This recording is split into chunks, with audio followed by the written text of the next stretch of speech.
What's going on, you guys? Welcome back to another Sparking Zero guide, and this time I'm going to show you guys how to continue and extend your up triangle attack into a follow-up. Now, most of the time when I'm online, I see people do the up triangle and they kind of don't know what to do, so they're just mashing like this, or they'll do the up triangle and X and then wait too long. That's the incorrect way to do this. This is a mechanic following over from the Dragon Ball Tenkaichi series, and it's very good in order to continue combos and catch your opponent off guard.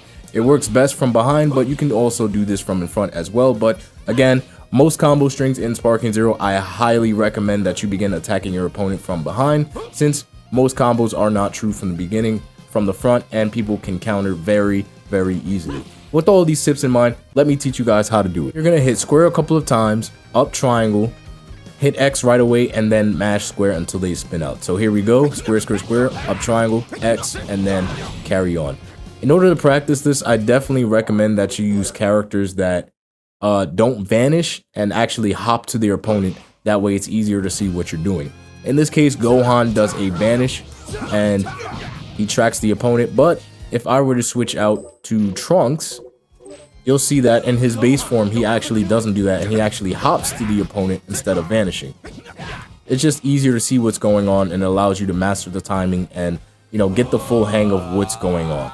I recommend doing this with the lower characters like Krillin and a couple of other Earthlings who have that. But once you go Super Saiyan with Trunks and a couple of other characters, as you can guess, they're going to vanish instead of hopping, and rightfully so.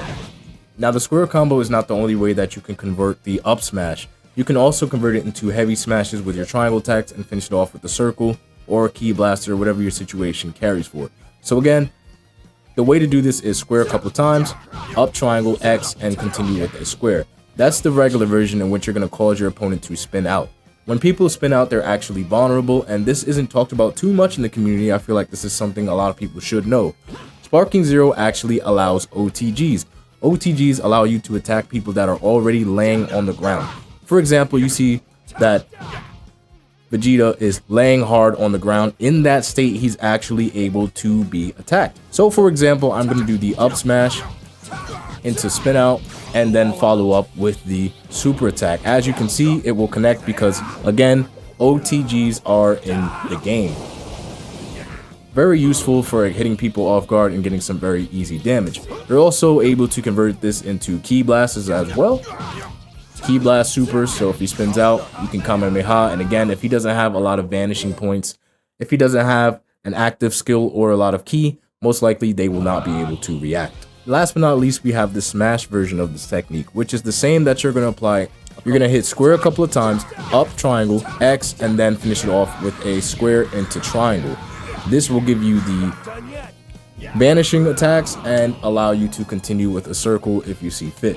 This is good for a couple of reasons, but again, I wouldn't be too heavy on using this if your opponent has a lot of ki, as most of this stuff can be vanished or countered if you have a lot of ki, if they have an active skill, or if they are in a situation where they can counter. So be very careful with how often you use vanishing attacks, because Z counters are extremely easy to do in this game, and it's just something you're going to consistently get punished for. So I recommend that if you're going to use this attack as a finisher, that you use the square one, since most people cannot rebound out of that. And it allows for you to continue with the super or ultimate or special attack, whatever your case may be. Yes, it also converts into ultimate. So again, if I do the exact same inputs, allow him to spin out and finish off with the ultimate. If they don't have enough ki, if their reaction time just is not on point, which most people this early in game is not, you're able to get some easy damage and follow up with a combo. I hope I was able to teach you guys how to do this properly, and we're going to have a lot more guides in the future.